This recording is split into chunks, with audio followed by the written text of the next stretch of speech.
Olá, tudo bem com você? Seja muito bem-vindo, muito bem-vinda. Essa é a primeira aula da disciplina de Planejamento e Inteligência de Marketing. Eu sou a professora Daiane Freire Romagnolo, eu sou responsável e vou acompanhá-la durante toda essa disciplina. Eu tenho graduação em administração, mestrado também em administração e particularmente eu sou apaixonada por essa área de marketing. Trabalhei com pequenos e microempreendedores, então também tenho um pouco para contar dessa experiência com eles, né? Eu gosto bastante de entender quais são os seus anseios para a abertura de pequenos e micro negócios, né? Consigo entender um pouco das suas dúvidas para começar esses negócios e também consigo pensar um pouco mais nessa perspectiva de quem está saindo para esse mercado de trabalho, pensando nessa área de marketing, ou até quem atua em outras áreas, como é o seu caso no curso de administração, pensando nesse caso, se eu pensar na área de marketing integrada com outras áreas, como que eu consigo pensar essa questão do planejamento, essa questão do planejamento estratégico, da inteligência de marketing, como que eu utilizo as ferramentas de gestão integradas a esse processo administrativo, de certa forma, para fazer o meu mercado e o meu negócio darem certo. Então, convido você a participar dessa disciplina, enviar as suas dúvidas, né? Enviar também, de repente você enquanto consumidor tem alguma experiência para relatar, para que a gente converse, para que a gente troque experiências. O propósito dessa disciplina é esse, ok? Então, você está convidado a participar dessa disciplina e trocar as suas experiências comigo. Vamos dar início à nossa disciplina? Eu quero que você veja comigo o tema. Aqui é a análise ambiental e de mercado. A proposta inicial da nossa teleaula, né, dessa aula de número 1, é a gente conhecer como as análises que são feitas tanto no ambiente interno quanto no ambiente externo auxiliam para esse planejamento na área de marketing. E aí a gente vai conhecer algumas ferramentas da área de gestão para isso. Embora você de repente já tenha se deparado com essas ferramentas no seu percurso acadêmico e até mesmo profissional, a gente vai aplicar todas essas ferramentas numa perspectiva mercadológica, uma perspectiva do marketing, tá certo? E aí, vamos contextualizar a nossa aula.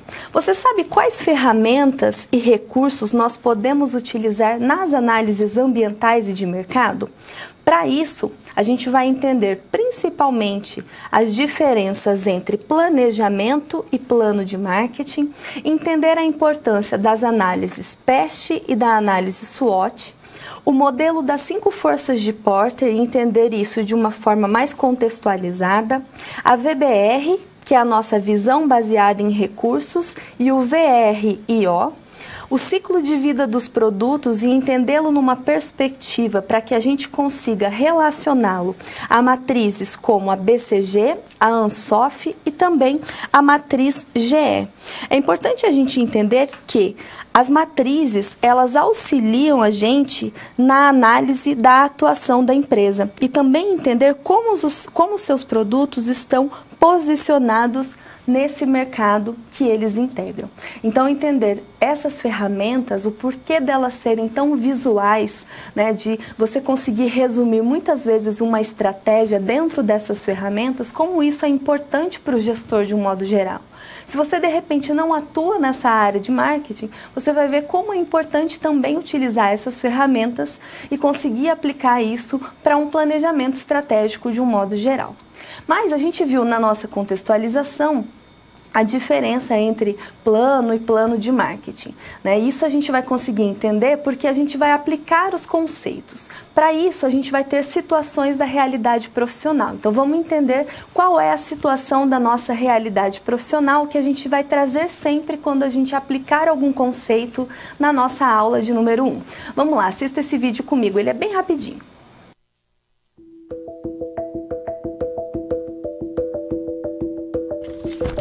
Imagine que você está desempregado há muito tempo, até que surge uma ideia: abrir uma loja que venda exclusivamente medicamentos genéricos. Foi exatamente o que aconteceu com a Cida, personagem das SPs dessa unidade. Apesar de esse ser um mercado em expansão, a concorrência ainda é grande e ela precisa de ajuda para traçar estratégias que possibilitem sucesso ao seu negócio. Para que você possa auxiliá-la, na primeira unidade de Planejamento e Inteligência de Marketing, vamos estudar análise ambiental e de mercado, passando por pontos como planejamento e plano de marketing, o modelo das 5 forças de Porter, a visão baseada em recursos, o ciclo de vida dos produtos e as matrizes BCG, ANSOF e GE, para analisarmos a atuação da empresa e de seus produtos no setor que ela integra.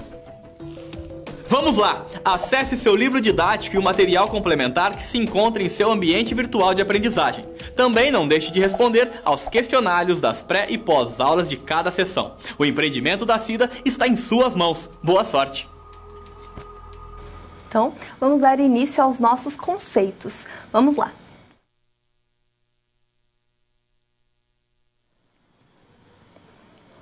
Planejamento e plano de marketing. O propósito desse conceito é a gente entender a diferença que existe entre planejar e efetivamente escrever o plano de marketing. Qual que é a diferença entre planejamento e plano de marketing? É isso que eu quero contextualizar com você agora. Segue comigo para o slide. Basicamente, quando a gente fala em planejamento de marketing, eu estou falando no primeiro passo para a elaboração de um bom plano de marketing. Portanto, é no meu planejamento que eu vou fazer a análise dos meus ambientes, tanto interno quanto externo da organização. É quando eu olho para dentro do meu ambiente e eu estou olhando características como a cultura, as minhas equipes, os recursos físicos, recursos organizacionais, recursos financeiros. É importante frisar que todo projeto necessariamente ele vai passar por uma fase de planejamento. Então, esse planejamento que eu falo é esse primeiro passo, né? Isso é essa parte inicial para que eu faça um bom plano de marketing. A diferença do planejamento para o plano é que quando eu falo em plano, eu já olho para uma perspectiva formalizada. Então, o plano é um documento, tá? Então, eu vou pensar lá naquele papel, naquele documento escrito, onde eu vou estabelecer esses objetivos de uma instituição, de uma organização, de um determinado projeto. E ali eu vou criar esses objetivos, estabelecer esses objetivos referentes a um determinado período da área de marketing, de uma atividade, das atividades da área de marketing. É ali que eu vou colocar os meus planos de ação. Basicamente, se eu estou estabelecendo objetivos de uma instituição, é ali que eu defino, então, o que será feito em determinado período, os meus planos de ação referentes àquela área de marketing. É por isso que eu faço, efetivamente, algo mais formalizado. É por isso que é um plano. Tá? Essa é a diferença. Então, o planejamento é uma parte mais inicial, uma parte prévia, e aí o plano já é um documento mais formalizado. Mas volta ali comigo para o slide. Tem um ponto importante porque é ali que eu falo que é uma declaração escrita dos objetivos da empresa e de como esses objetivos serão atingidos. Basicamente, é aquele plano de ação. Né, aquele plano de ação que a gente fala, quem fará, como será feito, né, os responsáveis, quanto custará, em quanto tempo será feito. Eu defino meus planos de ação e coloco ali então esses objetivos para determinado período referente à minha área de marketing. Basicamente, essa é a principal diferença entre planejamento, onde eu faço a análise de ambiente interno e ambiente externo, e aí, efetivamente, eu parto para o meu plano de marketing. Mas eu tenho um vídeo bem interessante que mostra na prática, bem aplicado, o que seria planejamento e plano de marketing. Convido você para o nosso vídeo. Vamos lá.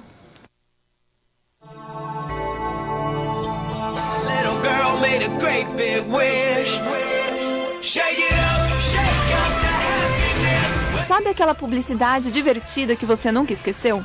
E aquele jingle que ficou na cabeça? Pois é, para que isso acontecesse foi feito o planejamento de marketing. Mas afinal, o que é esse planejamento? Olha, um bom planejamento de marketing é um planejamento que atenda à necessidade da empresa. Cada empresa ela tem as suas características, as suas individualidades, e um bom plano de marketing é aquele que é feito para atender essas necessidades e atingir os objetivos dessa empresa. As ações desenvolvidas pelo plano de marketing analisam o ambiente externo e interno da empresa, as ameaças e possibilidades para que se alcancem, então, os objetivos traçados. A principal matriz de qualquer plano de marketing são os 3 pilares, que é o produto ou o serviço em si, que vai ser vendido ou divulgado ou promovido, o objetivo da empresa em relação a esse produto ou serviço e o budget, né, que é o dinheiro disponível para esse investimento. Então, em cima desses 3 pilares, cria-se um plano gestor, vamos dizer, que é o que vai nortear quais são as ações que deverão ser feitas para que este objetivo seja atingido dentro desse budget estipulado. Para que se atinja o objetivo, alguns aspectos em relação ao produto ou serviço são levados em conta. E a análise é feita com a ajuda de pesquisas disponíveis. Principalmente a gente tem que entender muito bem o produto ou serviço, todas as especificidades dele. Então é um raio-x que a gente faz do produto. Hoje em dia existem os institutos de pesquisa que já estão aí há muitos anos. Hoje existem muitos softwares de monitoramento que também permitem esse tipo de informação. As próprias tendências mundiais, os estudos mundiais, a tecnologia, as inovações, todos esses geradores de conteúdo são levados em consideração. Claro que ainda tem a pesquisa qualitativa, focus group, que tudo isso é informação para nós, né? Mas as tendências mundiais, por exemplo, elas são fundamentais. Por fim, o Brasil é um país de tamanho continental.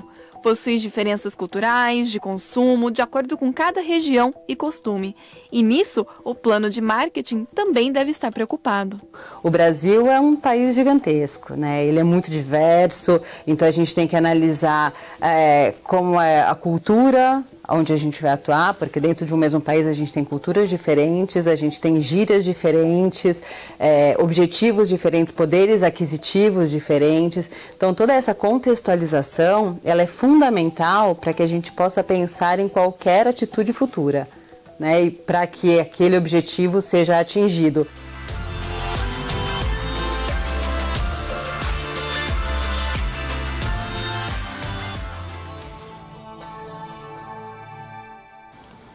Bom, nesse vídeo a gente consegue identificar então a importância do planejamento e do plano de marketing e como ele é fundamental, até porque ele estabelece o plano de ação, né, para dentro das organizações. A gente consegue identificar a importância dele não só para a organização, mas como é importante para esse planejamento estratégico da empresa, né? Quando você define esse objetivo e você consegue então implementá-lo de fato junto com o plano de marketing.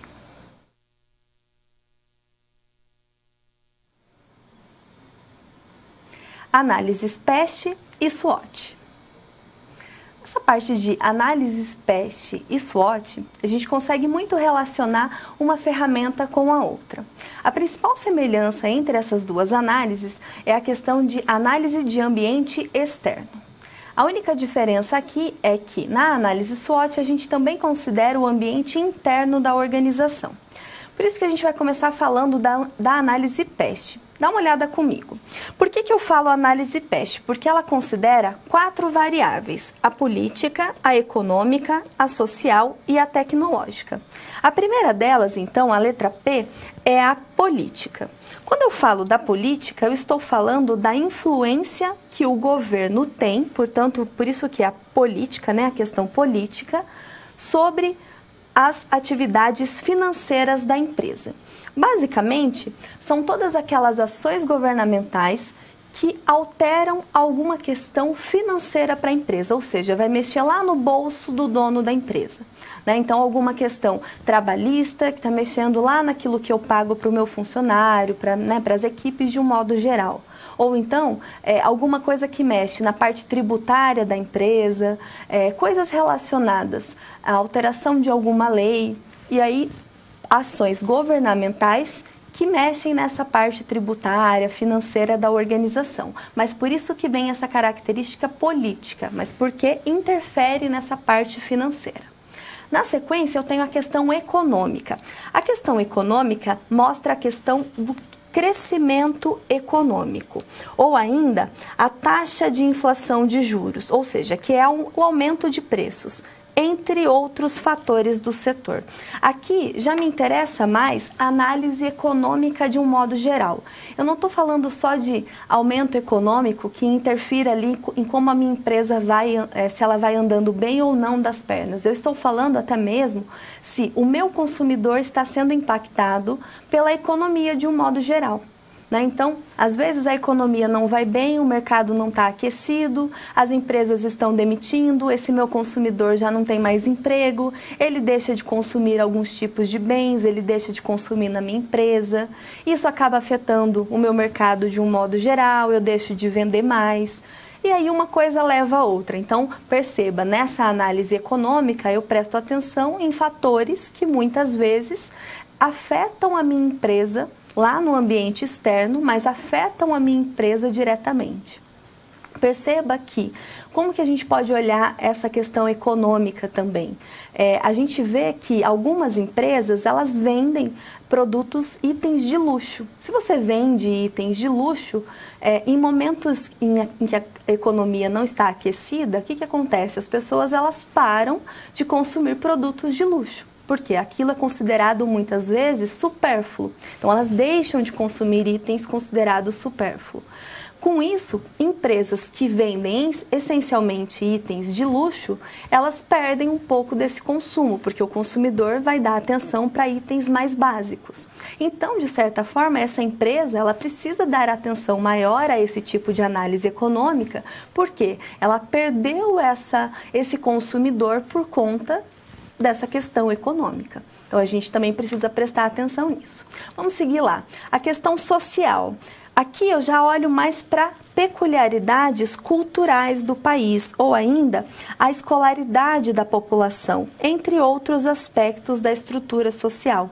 Questão cultural, né? Se você olha para a questão cultural, ainda mais o país como o nosso, onde tem características continentais, onde um estado é muito diferente do outro, ainda mais em questões de regiões, né? Região para região, a questão cultural afeta muito, porque às vezes o que você vende aqui não pode ser vendido da mesma forma para outras regiões. Então essa análise cultural, ela é também fundamental e deve ser levada em consideração. E a última parte da análise é a questão tecnológica. Nessa característica tecnológica, eu preciso checar a influência da tecnologia na empresa de uma forma geral.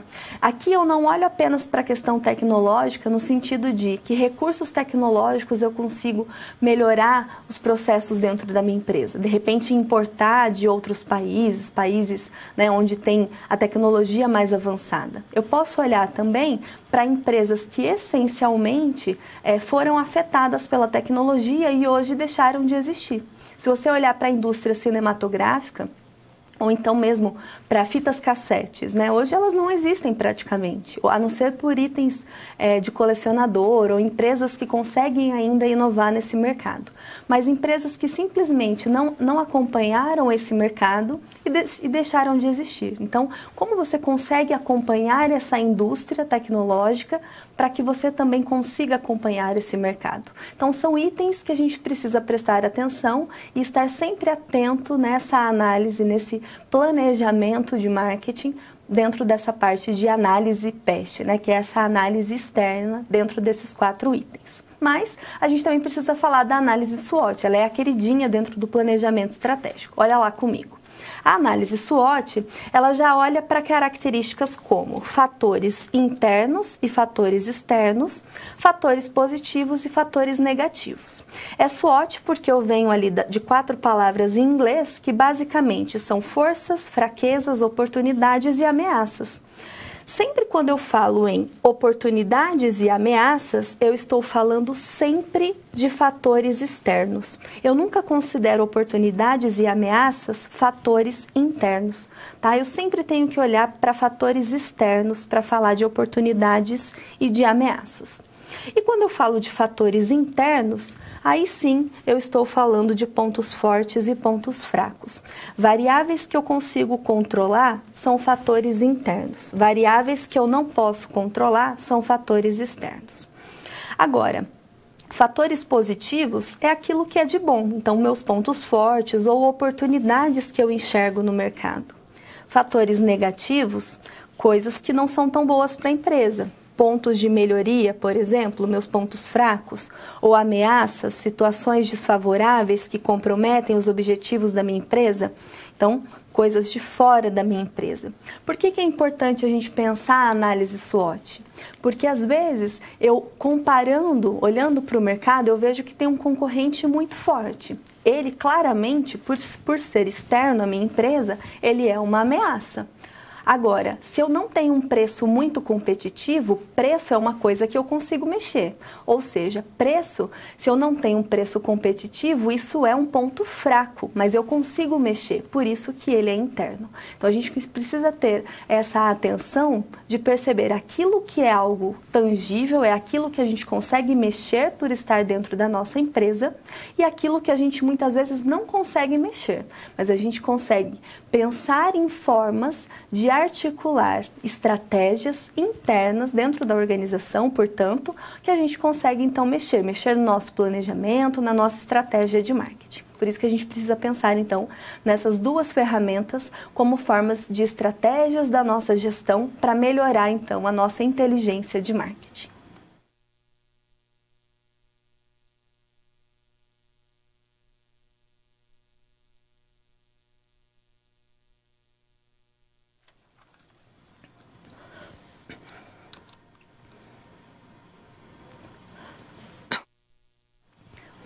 Modelo das 5 forças de Porter.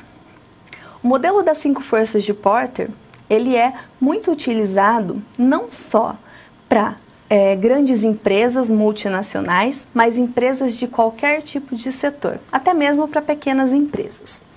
A gente vai ver, ao entender mais sobre esse conceito, como a gente consegue utilizá-lo pensando para empresas de qualquer tamanho também. A diferença desse modelo é que a gente consegue pensá-lo numa perspectiva, até mesmo se você tem empresas muito pequenas de um setor alimentício, ou até mesmo se você consegue pensar numa empresa como se fosse uma montadora de automóveis que atende o Brasil todo, por exemplo, ou até mesmo consegue exportar. E aí eu vou trazer um exemplo bem prático para a gente conseguir pensá-lo de uma maneira mais, pensando numa situação da realidade profissional mesmo. Mas antes eu quero que você dê uma olhada nesse desenho comigo. Essa figura ela é muito clássica quando a gente pensa no modelo das 5 forças de Porter. Porque o modelo das 5 forças de Porter, basicamente, ele trata da análise de competição entre empresas. Então, se eu estou falando de competição entre empresas, as empresas elas competem em quaisquer setores. Então, ele foi criado lá por Michael Porter e ele é utilizado no mundo inteiro.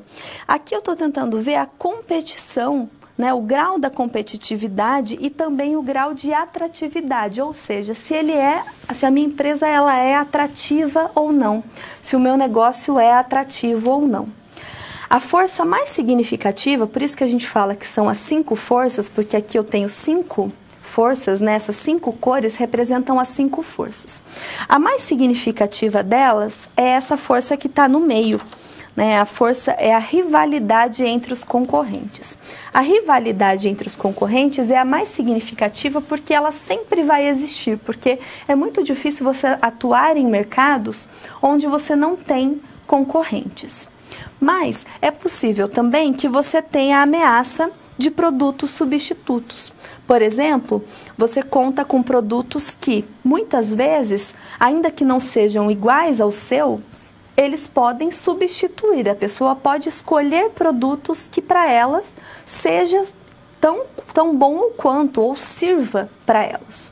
Então é importante que a empresa fique atenta à ameaça desses produtos. Se é ameaça, então é algo que está no ambiente externo.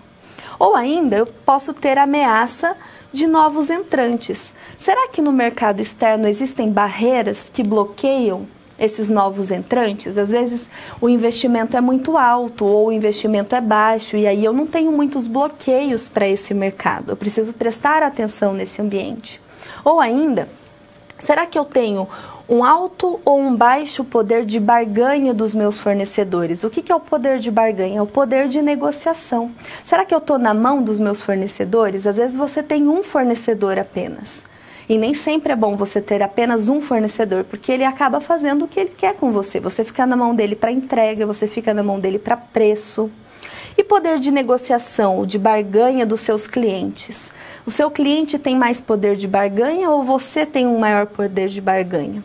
Essa análise ela é fundamental e aí a gente consegue colocar isso em um caso mais prático. Que caso prático é esse? Vamos pensar numa empresa que vende lá uma comida, um fast food, uma comida mais rápida para a pessoa que deseja se alimentar de uma forma mais rápida num shopping. Se você vai lá no cinema, depois você deseja se alimentar nesse shopping, e você vai até esse shopping. Vamos pensar num lojista que tem uma loja de alimentação lá nessa praça de alimentação do shopping. Ele precisa, pensando nesse modelo das 5 forças de Porter, ele vai competir com quem? Ele vai competir com aquelas empresas que também estão instaladas nessa praça de alimentação do shopping.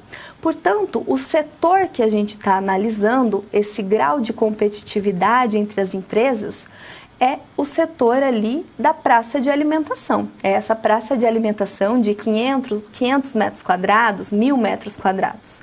A gente não está competindo com outro shopping da região. Mas por que a gente pensa dessa forma? Porque a gente não imagina, e esse é um pressuposto que a gente vê nos autores na teoria, que a gente não imagina que essa pessoa que está indo lá se alimentar no shopping e quer comer uma comida mais rápida, que ela vai assistir a um filme no cinema e vai sair dali para ir em um outro shopping se alimentar. E sim, que ela vai desejar se alimentar em uma daquelas lojas que ali se encontram. Então, você, enquanto um lojista que vende comida ali naquele shopping, você precisa analisar dentro desse modelo entre essas lojas ali dentro do próprio shopping. Agora, se a gente expande isso para um supermercado numa cidade de pequeno porte, pequeno, médio porte, você precisa pensar, então, enquanto um supermercado, nessa disputa de mercado com outros supermercados, né, dentro dessa própria região, desse próprio supermercado. Por quê? Porque você não imagina e você não, né, entende, você fazendo essa análise, que uma pessoa vai sair para fazer a compra do mês dela, da cidade em que ela se encontra, para uma cidade, de repente, mais distante, para fazer essa compra. Então, a princípio ali, você vai fazer essa compra, né, você vai fazer, na verdade, essa análise com os mercados ali mais próximos, em que, em geral, as pessoas comprariam. Agora, pensando num escopo maior, olhando para um setor nacional, de venda de automóveis, uma empresa montadora de automóveis, ela já precisa pensar num escopo nacional, porque ela disputa com outras montadoras que atendem no Brasil todo.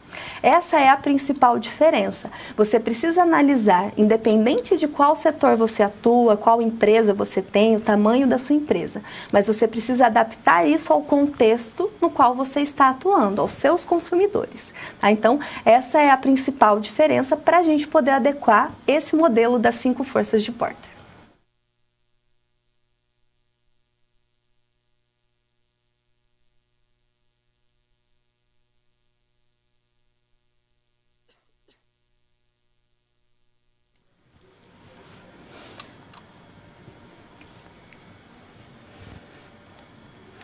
Análise estratégica em marketing. A análise estratégica em marketing, ela visa colocar alguns conceitos dentro da situação da realidade profissional.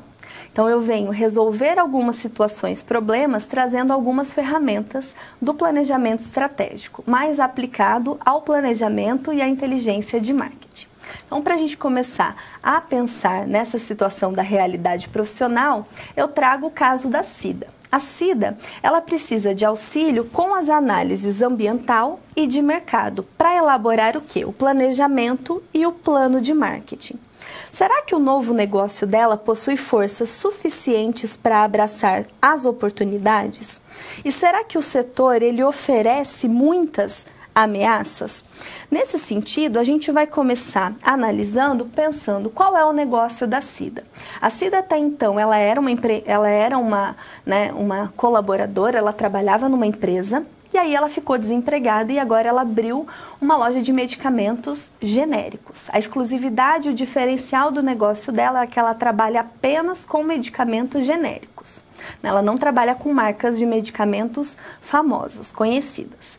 Então, ela vai utilizar algumas ferramentas de gestão para auxiliá-la nessa análise estratégica. Ela vai olhar tanto para o ambiente externo quanto também para o ambiente interno. E a gente vai auxiliá-la nesse sentido. Vamos lá. A primeira análise que a gente vai fazer é a análise PEST. A análise PEST é a análise política, econômica, social e tecnológica. Dentro dos aspectos políticos, econômicos e sociais, a CIDA precisa estar atenta a alguns pontos importantes. Dentro do contexto de medicamentos genéricos, ela precisa saber quem toma a decisão. A gente sabe que quem toma a decisão num processo de compra, muitas vezes, é aquele que detém o dinheiro para pagar. Né? Às vezes a gente sabe que num processo onde você está doente, o médico ele solicita a medicação, você pode até fazer um processo lá de orçamento, saber onde você compra mais barato, mas você muitas vezes precisa comprar esse remédio. Então, quem toma a decisão de compra? Quem muitas vezes tem o orçamento, né, está com o dinheiro para tomar essa decisão final? Como se comporta o segmento, né? Como se comportam os consumidores de um modo geral e a própria indústria farmacêutica? Como essa indústria ela tem se comportado nos últimos anos? Quais são essas inovações? Quais são as opiniões dos consumidores, principalmente em relação aos medicamentos genéricos? E aí a gente consegue muito com dados, tanto de pesquisas feitas, pesquisas que têm dados abertos, quanto pesquisas que podem ser feitas pela própria CIDA. Qual que é o tipo de relacionamento esperado, relacionamento com o cliente, que é algo fundamental e cada vez mais tem sido valorizado pelas empresas e pelos consumidores, porque muitas vezes é ali que se encontra, né, o destaque das organizações. Às vezes você, para se diferenciar de um concorrente, é ali que você consegue então ganhar um consumidor, porque é ali que ele vê valor. Né? A questão do valor é o custo-benefício, é quando ele escolhe você e não o seu concorrente, porque ele enxerga valor na sua empresa. Ele enxerga mais benefícios do que custos, e não necessariamente benefícios e custos em questões monetárias, e sim custos e benefícios sociais, psicológicos, físicos, entre outras coisas que a gente encontra ali na literatura. Mas a gente precisa pensar o que o meu cliente precisa. Mas vamos lá, ainda falando da análise PEST, a gente tem aspectos tecnológicos. Então, novas formas de controle de estoque, pensando em medicamentos genéricos ou medicamentos de um modo geral, a gente precisa de espaço, de controle rigoroso com data de vencimento do medicamento, prazo, questão de lotes, né, todo esse cuidado até mesmo com temperatura, entre outras coisas. O próprio atendimento no caixa, o monitoramento das redes sociais. Cada vez mais as pessoas, por conta dessas relações, né, o advento da tecnologia, elas têm mudado a sua forma de se relacionar e elas levam muito em consideração a opinião dos outros nesse relacionamento. Hoje você não escuta apenas aquilo que passa lá na TV e leva aquilo como verdade. Você escuta muito mais a opinião do outro e toma mais aquilo como verdade. E isso também deve ser monitorado. Vamos lá, vamos dar sequência. E em relação à análise SWOT, que é a questão de avaliar as oportunidades, as ameaças que vêm do ambiente externo e as forças e fraquezas, e isso vem do ambiente interno. Crescimento do mercado e envelhecimento da população, isso pode ser considerado uma oportunidade, porque cada vez mais a população ela envelhece, tem melhor qualidade de vida e precisa de acesso a medicamento. Então, no negócio da CIDA, isso acaba sendo uma vantagem. Ainda, as ameaças, né, a concorrência frente a uma empresa pequena, né, sendo que eu tenho muitas redes farmacêuticas e isso para ela acaba sendo um problema.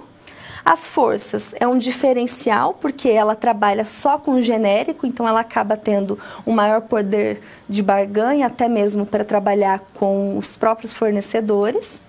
E as fraquezas aqui, ela tem ainda um baixo capital de giro. O que é o capital de giro? É o dinheiro disponível para honrar com os compromissos financeiros, ou seja, se ela não vender nada, ela ainda tem dinheiro para pagar as contas.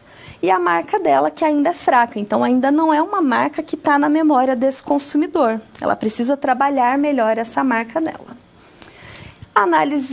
Olhando para a análise dentro do modelo das 5 forças de Porter, Ameaça de novos entrantes, ou seja, a chance de entrar mais concorrentes.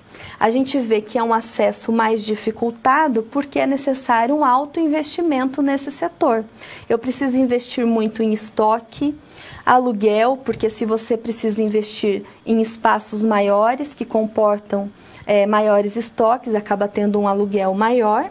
Colaboradores especialistas, porque se você tem uma farmácia, você precisa então de farmacêutico, porque senão o conselho lá de farmácia, ele acaba autuando o seu estabelecimento. Então isso dificulta o acesso de novos entrantes, né? Maior concorrência, acaba sendo uma barreira de entrada. Então é uma análise que você faz. Vamos voltar lá para o nosso modelo. Poder de barganha dos clientes. Como é o poder de barganha? Será que o cliente tem muito poder de negociação? A gente entende que é um poder razoável. Por quê? Porque medicamento é uma coisa indispensável. Se o médico, o profissional da saúde, solicita que a gente tome esse medicamento, a gente precisa tomar. Então, a gente não tem muito como barganhar, a não ser ali no preço, levando um orçamento de uma ou outra farmácia. A rivalidade entre os concorrentes. Como que é a questão da rivalidade? A gente sabe que é alta porque ainda há um grande número de varejistas atuantes. Portanto, a gente deve focar sempre lá nos diferenciais do nosso negócio. E aí, quase finalizando a análise do modelo, poder de negociação dos fornecedores, a gente sabe que é razoável. Por quê? Porque existem muitos varejistas, redes de farmácias. Então, isso tem muita força na questão de poder de barganha. E, por fim, a ameaça de produtos substitutos existe, mas ela ainda não é tão alta. Por quê? Porque a gente sabe que remédios é uma coisa que sempre vai surgir. Então, sempre vai existir remédio, mesmo que existam ainda novas formas de cura, né? Ainda que não sejam os genéricos, ainda que ela exista. Então, é algo que você entra já nesse mercado sabendo da existência disso. Então, essa é uma situação da realidade profissional onde a gente consegue aplicar todas essas ferramentas, colocar tudo isso em prática.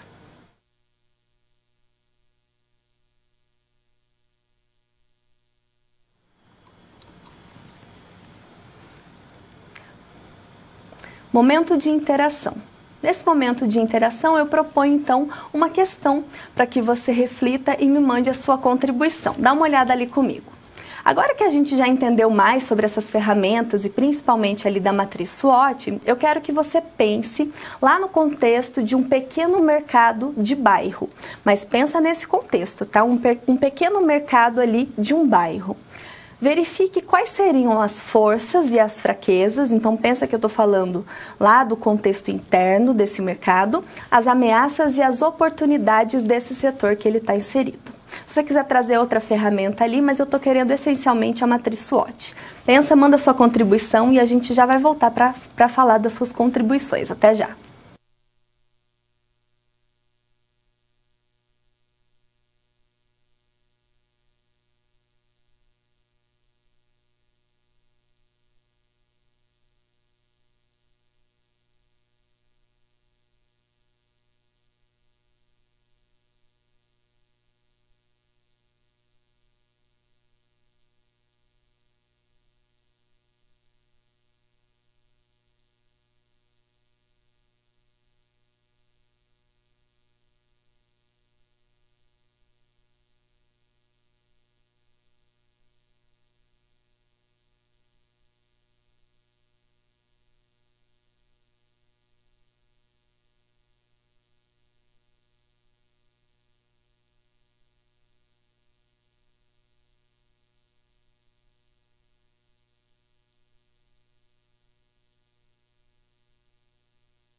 Bom, já recebi algumas contribuições, então já volto aqui porque o nosso tempo já está meio corrido. Bom, tem uma primeira contribuição aqui do Polo de Rondônia, obrigada ao Polo de Rondônia. Eu já vi ali, ó, que mandou fraquezas, mas no caso eu já vou corrigir porque são ameaças, tá? Porque colocou aqui, ó, mercados grandes que estão chegando. Se são mercados grandes que estão chegando, são ameaças, né? Não são fraquezas porque vem do ambiente externo. Então, acho ali, de repente, se equivocou na hora de colocar, só corrige ali que são ameaças. Mas, realmente, mercados grandes que podem ameaçar esse ambiente, acaba ameaçando, então são ameaças nesse contexto. Forças, não existem muitas filas e não tem demora no atendimento. Por ser um mercado menor, às vezes você tem ali mais agilidade no atendimento, tem, né, um relacionamento melhor com o cliente, isso é até melhor, você consegue controlar melhor isso dentro de um mercado pequeno. Se você souber controlar isso, é um grande ponto positivo. E ainda, oportunidades, ampliação, a criação de novos mercados. Então, se você souber trabalhar isso, tem um bom capital de giro, um bom poder ali aquisitivo para mexer, também realmente.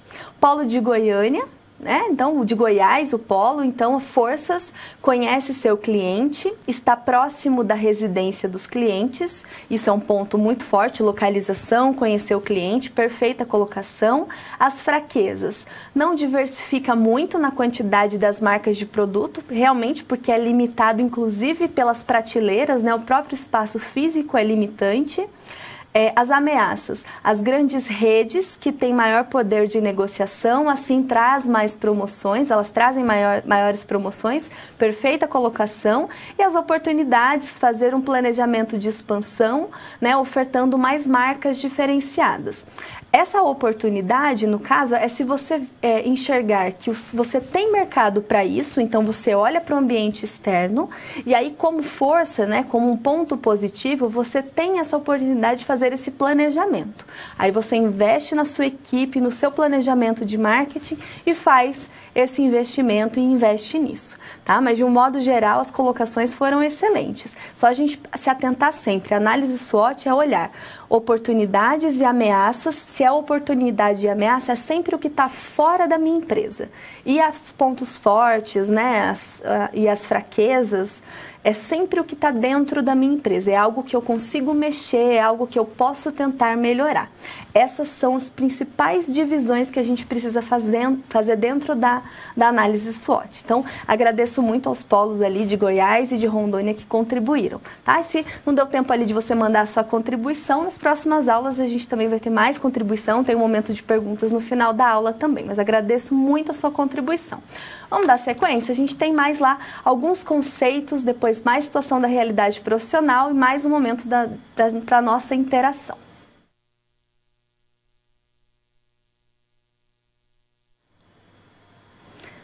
Visão baseada em recursos, a VBR e a VRIO.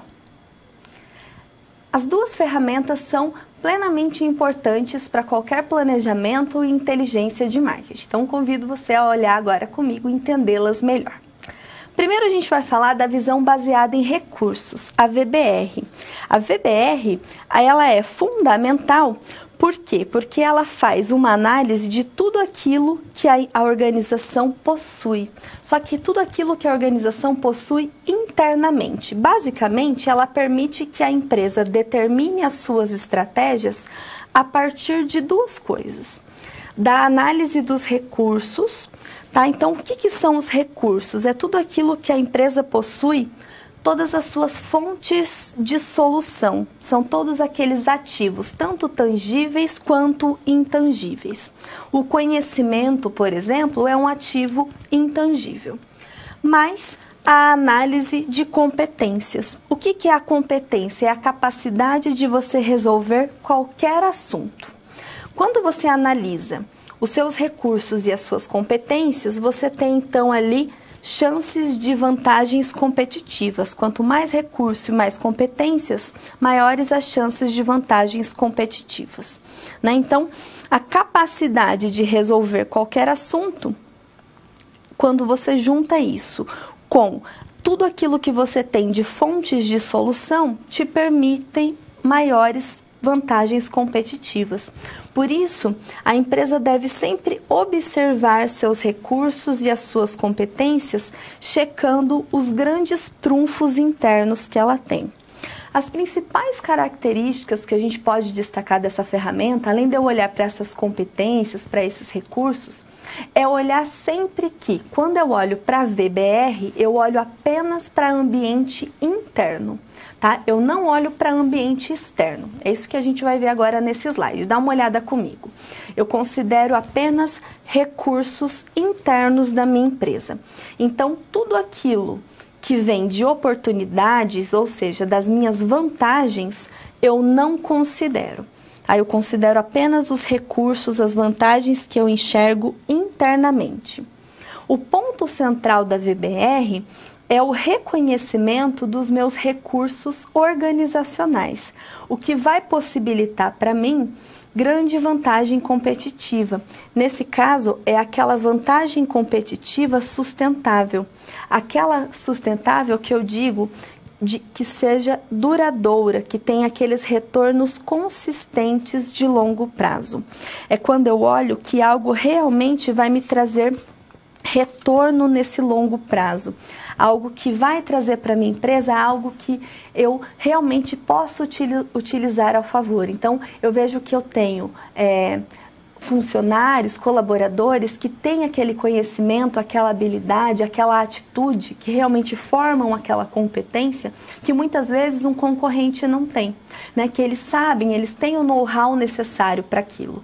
E isso às vezes é um trunfo muito importante para a minha empresa. É ali que eu vejo que eu tenho um grande trunfo, uma vantagem competitiva.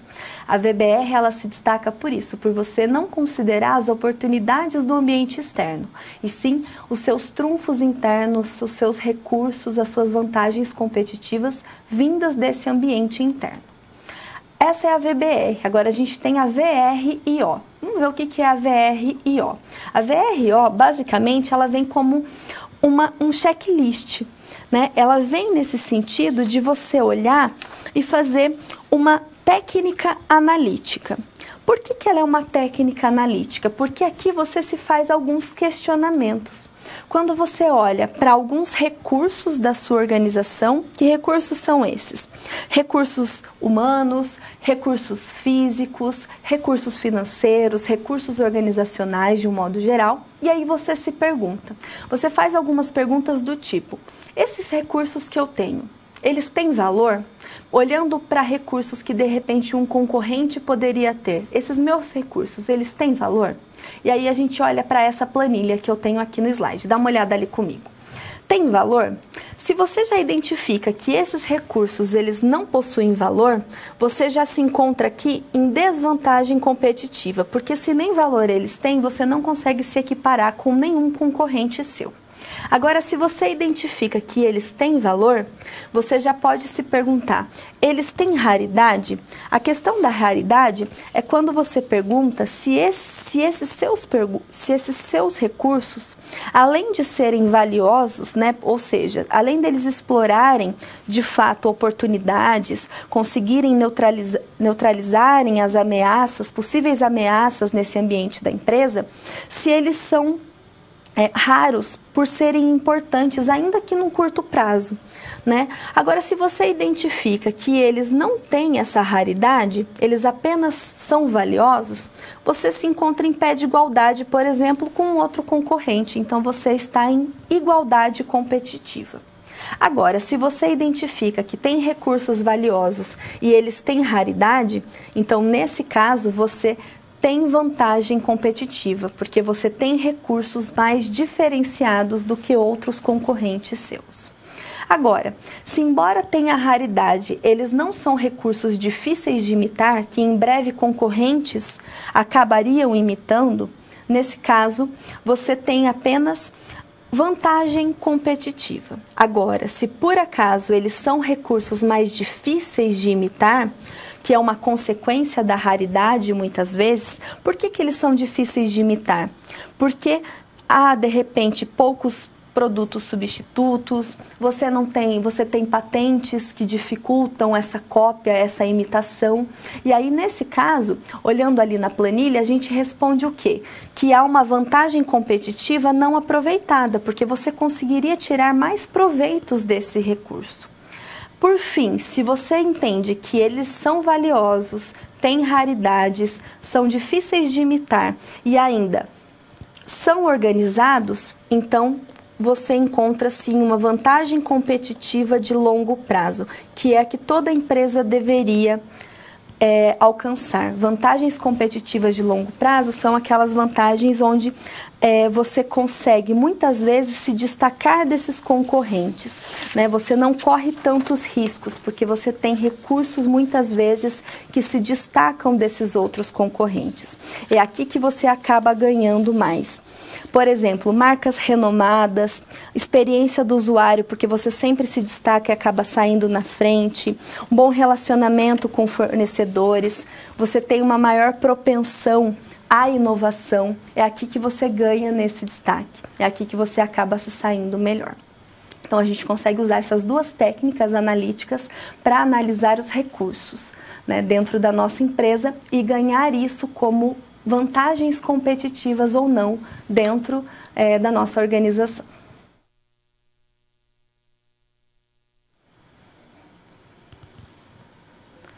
Ciclo de vida dos produtos e a matriz BCG. O ciclo de vida dos produtos, ele é muito semelhante à matriz BCG. É por isso que a gente não consegue aprender um sem aprender o outro. É o que a gente vai ver agora. Dá uma olhada comigo. O ciclo de vida dos produtos, a gente precisa entender que todo produto, para ser introduzido no mercado, ele passa por uma fase de desenvolvimento. Ao ser introduzido no mercado, esse produto necessariamente ele entra numa fase onde há um baixo crescimento nas vendas. Por quê? Porque ele ainda é um produto que está sendo conhecido. E por estar sendo conhecido, ele ainda, você ainda está gastando muito com a apresentação desse produto. Mas depois, a partir do momento que ele passa a ser conhecido, ele começa então a aumentar os seus lucros, aumenta as vendas e aumenta os lucros. E isso acaba aumentando porque o tempo vai passando também. Rápida aceitação, há uma melhora nessa situação dos lucros, então é uma característica dessa fase de crescimento. Depois, a fase de maturidade é uma fase onde há um baixo crescimento. Por quê? Porque a maioria dos seus consumidores já passou então a conhecer esses produtos. Se ela passou a conhecer, você já não tem muito mais para quem vender. E por conta disso, esses produtos, eles então, você não torna mais necessário você passar a oferecer tanto esse produto, porque as pessoas, quem precisava conhecer esse produto, já conhece. Um caso muito comum é a Coca-Cola, A gente identifica muito isso, no caso do próprio refrigerante Coca-Cola, onde a maioria das pessoas já conhece o caso da Coca-Cola. Se você não consegue estabilizar, então, esse produto como uma grande fonte geradora de receitas, ele entra numa fase que a gente conhece como declínio. E aqui há o declínio, por quê? Porque os lucros, eles, as vendas, na verdade, elas começam a obter, então, quedas vertiginosas. E aí, os lucros acabam desaparecendo. E muitas vezes você começa, então, a repensar a estratégia desse produto. Se esse produto, ele vai continuar sendo vendido ou não. E por conta disso, você precisa, então, entender se esse produto ele passa a ser viável ou não dentro da empresa e o que vai ser feito ou não em relação a ele. Por que é importante entender o ciclo de vida dos produtos? Por conta da matriz BCG, que é isso que a gente vai entender agora. A matriz BCG, ela analisa o crescimento do setor, Então, o setor no qual você está inserido, bem como a participação da sua organização no mercado. Quando eu falo em participação da organização, é a fatia que você disputa no mercado, ou seja, o seu market share. O market share é a fatia, a participação no mercado. Quando você estuda BCG, isso permite que a empresa, então, reveja aqueles investimentos que estão sendo feitos, né, nos produtos, no setor de um modo geral, a divulgação promocional ou até mesmo a possibilidade de descontinuidade de determinado produto. Vai fazer, de repente, lá o gestor responsável, a equipe responsável, comparar se os produtos ou a unidade de negócios, o que é a unidade de negócios? É, de repente, uma área específica dentro de uma empresa que é dedicada para a montagem exclusiva de um tipo de produto, né, um centro de lucro específico, para ver se, para comparar se essa unidade em relação a outras, ou tal produto em relação a outros, né, se ele é vantajoso ou não, internamente ou externamente. Vai ajudar também a fazer escolhas estratégicas, vai permitir que a empresa, de um modo geral, ou a equipe responsável estude tendências. E essa é uma matriz bem conhecida, que é aquela matriz BCG, onde a gente tem a estrela, o ponto de interrogação aqui, que é o questionamento, a vaca aqui, que é a vaca leiteira, e o abacaxi. Por quê? Porque num lado, eu estou olhando para crescimento de mercado e no outro eu olho para participação relativa de mercado. E olhando para esses dois lados, eu olho basicamente, né? Será que o meu produto, ele é um produto onde há uma baixa participação de mercado, mesmo no mercado que está em alta? Porque se ele for um produto desse tipo, ele encontra-se numa zona de questionamento. E o que eu preciso fazer? Eu preciso alavancar as vendas para que ele de fato seja um produto estrela, né? Eu preciso melhorar na divulgação para que ele se torne um produto estrela. Porque senão, ele muitas vezes pode cair numa fase de declínio, assim como a gente viu anteriormente lá no nosso gráfico, né, do ciclo de vida dos produtos. E se tornar um produto abacaxi, que muitas vezes acaba sendo descontinuado pela empresa. Já a vaca leiteira, embora ela esteja num crescimento de mercado baixo, ela é um produto que já é conhecido pela maioria dos consumidores e acaba sendo uma grande fonte geradora de receita. Então, eu não tenho muito o que mexer nela, ela não necessita tanto de investimentos, de promoções, mas ela continua dando bons rendimentos para a empresa. O mais duvidoso aqui são produtos aqui que encontram-se nessa fase de questionamento, onde demandam mais investimento, de repente, para virar produtos estrelas, senão eles viram produtos abacaxis. São esses produtos considerados os mais difíceis, né, para as empresas trabalharem, e aí demanda a gente analisar o crescimento desse mercado e o quão a minha empresa participa com esse produto ou com determinada área, né, de produtos dentro desse mercado. Por isso que essa ferramenta ela é bem visual, porque ela resume uma estratégia dentro dessa ferramenta visual.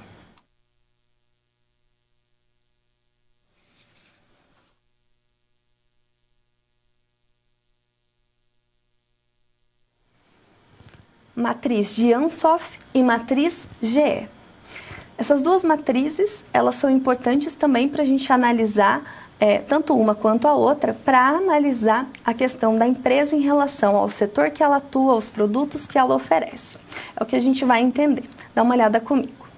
A matriz de Ansoff, ela tem 4 quadrantes e ela auxilia basicamente na determinação de oportunidades de crescimento com a expansão e a diversificação empresarial. Então, é aqui que eu determino quais as oportunidades que eu tenho de crescimento se eu expandir ou diversificar a minha empresa.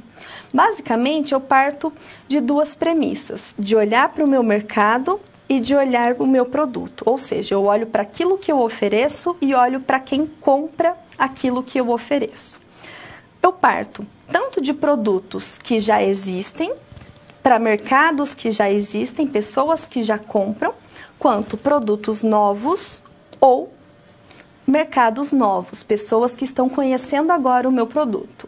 Nesse caso, estratégias para produtos que já existem, em mercados que já existem, eu tenho que trabalhar uma estratégia de penetração de mercado, porque eu preciso entrar com um produto que já existe num mercado que já existe, que já conhece outros produtos, que já compram produtos substitutos. Ainda, se é um produto atual, mas para um mercado que ainda não conhece, então eu preciso desenvolver esse mercado, eu preciso fazer com que ele conheça esse produto. Da mesma forma, se é um produto novo, mas num mercado que já existe, eu preciso então desenvolver o meu produto. Agora, se tanto o produto quanto o mercado são novos, então aí eu já preciso trabalhar uma estratégia de diversificação empresarial. Então eu já trabalho com estratégias de diversificação e ver aquilo que mais atende aquilo que eu vou oferecer. É aqui que eu busco, portanto, com essa ferramenta, a criação da oportunidade. É essa ferramenta que me auxilia a buscar essa oportunidade. A diferença, então, para a matriz GE é que a matriz GE, ela estuda o portfólio de produtos. No estudo do portfólio de produtos ou unidades de negócios, quando você vende produtos específicos, linhas específicas de produtos dentro de uma empresa maior, ela estuda esse portfólio para que a empresa, de repente, possa optar por aquilo que mais responda aos pontos fortes que ela tem, ou ainda desenvolver estratégias de crescimento. De repente, ela vai auxiliar a empresa a entender que, naquele momento, é mais compensatório desenvolver tal estratégia, porque assim eu cresceria mais. Ou realocar recursos, porque muitas vezes é mais fácil investir determinado recurso, ou tal recurso não está sendo investido da maneira correta e aí eu faço um melhor investimento, ou ainda para tomada de decisão estratégica, que é o ponto-chave nas organizações, com base nos objetivos que foram traçados. Se eu comparo com a matriz BCG, que é aquela matriz onde eu tenho o ponto de interrogação, a estrelinha, a vaca leiteira e o abacaxi, a matriz GE, que é essa matriz que a gente vai ver na sequência, ela está analisando o crescimento de um setor e não apenas se ele é atrativo ou não. Por isso que alguns estudiosos avaliam a matriz GE como uma evolução da matriz BCG. E a matriz GE é essa matriz aqui. Qual que é a grande sacada da matriz GE? A grande sacada dela é que ela está avaliando a atratividade da indústria, então, que é o setor de um modo geral. Então, indústria eu entendo como setor, e a força da unidade de negócio. Então, o produto ou uma unidade de negócio dentro de uma empresa, uma área específica que vende um produto. Dentro desses pontos verdes aqui, onde eu tenho investimento seguro / crescimento, eu estou olhando se eu vejo que o meu produto ou a minha unidade de negócio estão posicionadas nessas áreas, quer dizer que eu preciso de estratégias, portanto, mais agressivas de crescimento e de investimento. Quer dizer que é seguro eu fazer investimentos para o crescimento. Agora, se eu identifico que esses produtos ou unidades de negócios estão posicionadas aqui nessas zonas amarelas, onde o investimento deve ser seletivo e cauteloso, significa que eles são, então, candidatos à análise de investimento. Não é seguro eu investir cegamente, Não que seja cegamente, mas não é seguro eu investir sem uma análise mais cautelosa. Por quê? Porque aqui é uma zona mais baixa para mediana. A atratividade do setor não é tão boa, a força daquele produto ou daquela unidade de negócios não é tão boa.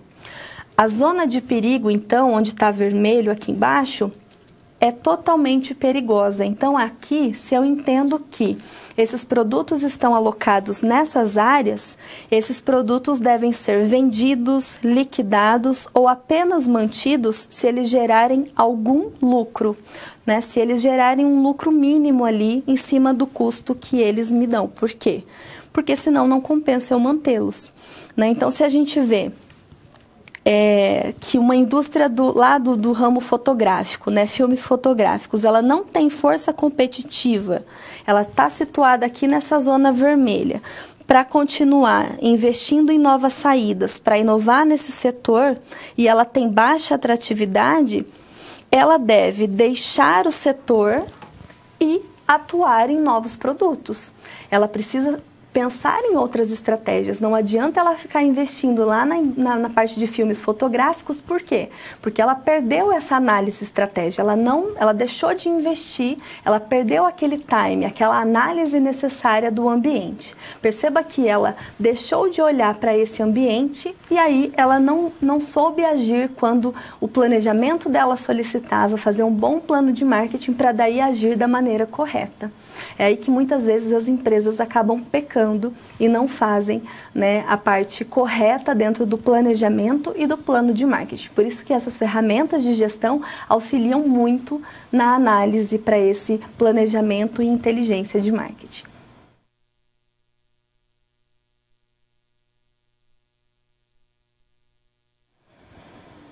Compreendendo as vantagens competitivas do negócio.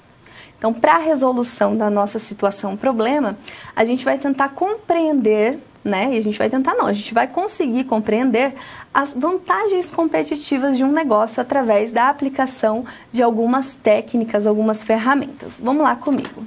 Para compreender isso, a gente vai trazer a história da Cida, para ajudá-la a compreender as vantagens do negócio, uma loja de medicamentos genéricos a partir de recursos e de competências internas. Ainda, a gente precisa ajudá-la, né, ajudar o empreendimento da Cida, fazendo as análises estratégicas a partir das matrizes estudadas, né? Então, a partir de algumas matrizes, a gente olha em qual setor, em qual é a participação de mercado do negócio da Cida. Basicamente, qual que é a vantagem competitiva do setor? A vantagem competitiva é o segmento e o nicho de mercado, porque a Cida, ela resolveu atuar apenas com genéricos. Ela não atua com a parte de medicamentos de marcas famosas. Será que os concorrentes, eles terão o mesmo poder de barganha na compra de genéricos? Olhando para a questão dos concorrentes, eles não terão, provavelmente não. Por quê? Porque o volume de compra dela, por ser exclusivamente genéricos, é muito maior que o da concorrência, porque ela não vai trabalhar com marcas famosas, então o foco dela sendo genéricos, ela tem um poder de barganha maior.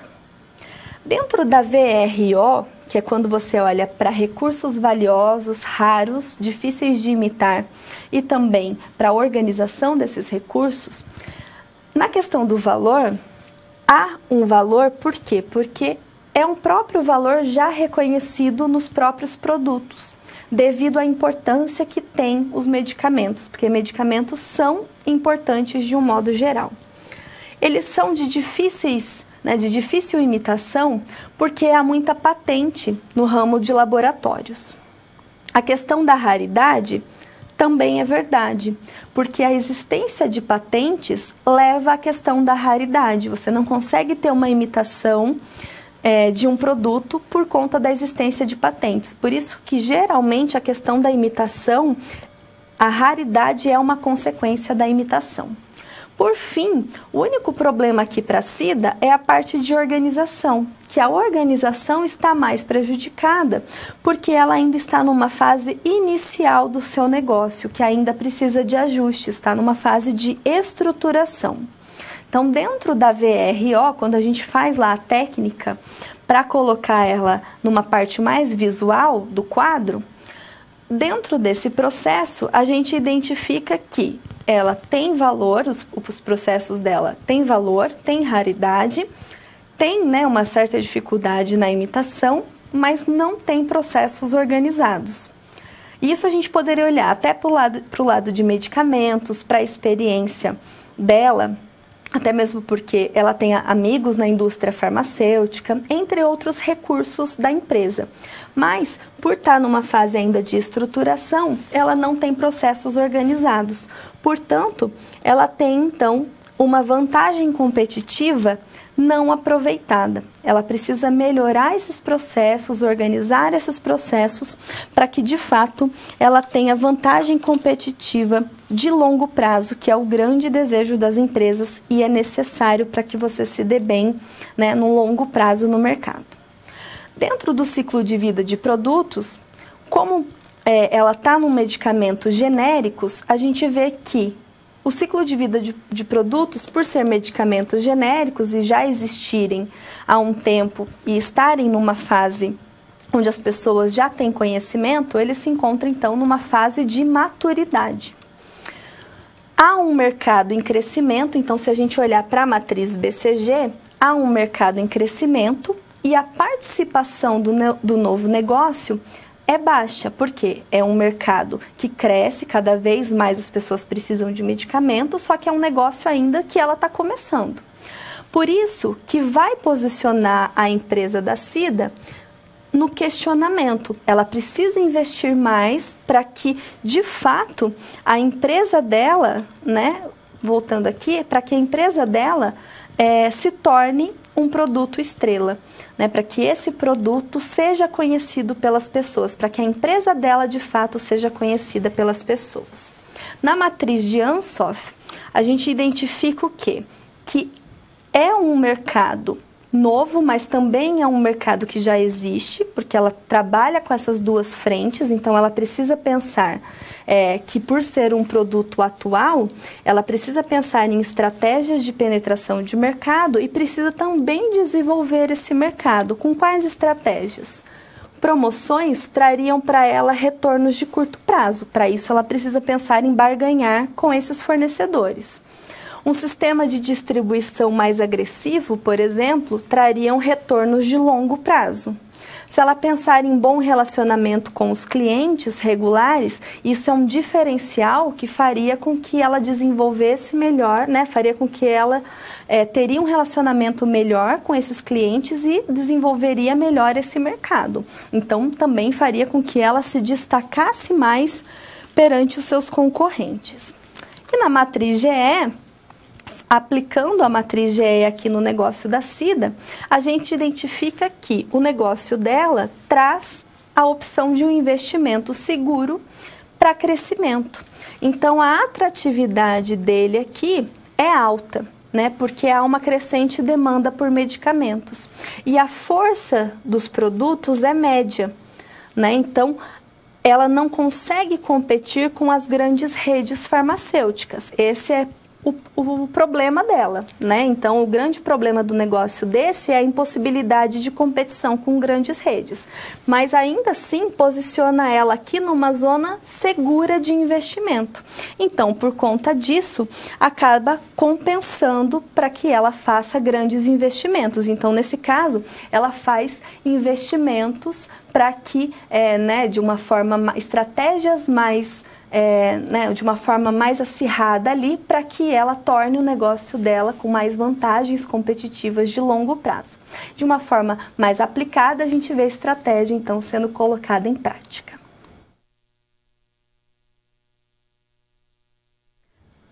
Aqui você tem um momento, né, caso você tenha alguma dúvida, eu até vou olhar se tem alguma dúvida que foi enviada durante a nossa aula, senão a gente já volta para encerrar o nosso conteúdo.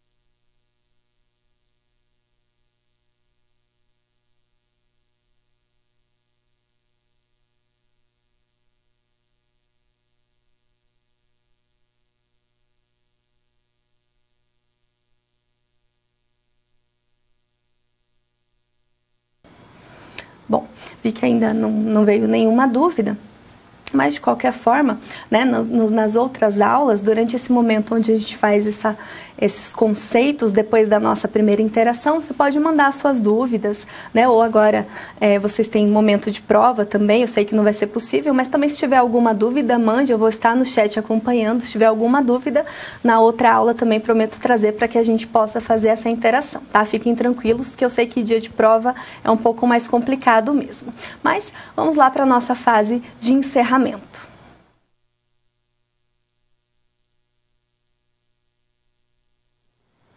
Recapitulando. Bom, essa fase final tem um vídeo bem interessante que resume tudo isso que a gente viu ao longo da nossa aula. Então eu quero que você assista a esse vídeo, agradeço muito a sua atenção, espero que você tenha gostado desse conteúdo que é fundamental para o planejamento e para a inteligência de marketing. E aí a gente se vê na nossa próxima aula. Até breve!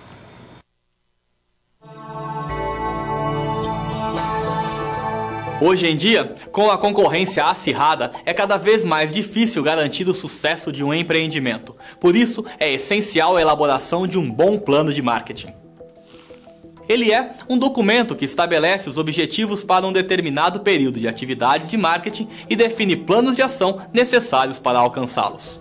Para realizar o plano, primeiro é feito o planejamento de marketing, em que é realizada a análise do ambiente interno da empresa, como políticas gerais e especificações de produtos e serviços. E externo, checando a opinião dos consumidores e mapeando concorrentes. Essa análise tem o objetivo de encontrar possíveis problemas e oportunidades, possibilitando a prevenção de riscos e aumentando a chance de sucesso. Uma ferramenta bastante utilizada para isso é a análise SWOT, sigla inglesa para forças, fraquezas, oportunidades e ameaças. Já o modelo das 5 forças de Porter elenca as influências competitivas e pode ser usado em qualquer setor. Com ele, é possível criar uma estratégia empresarial aliada ao planejamento. Entretanto, precisa de manutenção constante, pois qualquer mudança em uma das forças pode alterar todo o plano. Os recursos que a empresa possui também são pontos importantes a serem considerados. A visão baseada em recursos, ou VBR, elenca tanto elementos de produção, como instalações e capital disponível, quanto habilidades de funcionários. Deste modo, a empresa passa a assumir vantagens sustentáveis e competitivas frente aos seus concorrentes. Nessa linha, em 1991, foi proposto o VRIO, que identifica se a empresa possui vantagem competitiva com base nas seguintes características de mercado dos produtos: valor, raridade, dificuldade de imitação e organização. Para melhorar as decisões estratégicas, é importante saber em que fase se encontram os produtos do portfólio. A introdução se trata do período de baixo crescimento nas vendas, uma vez que o produto está sendo introduzido no mercado. Já o crescimento é um período de rápida aceitação e melhoria substancial dos lucros. A maturidade apresenta baixa no crescimento das vendas porque o produto já alcançou a aceitação da maioria dos compradores potenciais. O declínio trata do período em que as vendas mostram uma queda vertiginosa e os lucros desaparecem. Por fim, podemos simplificar as informações da posição da empresa em matrizes como a BCG, a Ansoff e a GE, escolhendo a que mais se adequa às necessidades. Com estas informações, você já está preparado para fazer qualquer empreendimento decolar. Continue estudando e se mantenha atualizado. Até a próxima!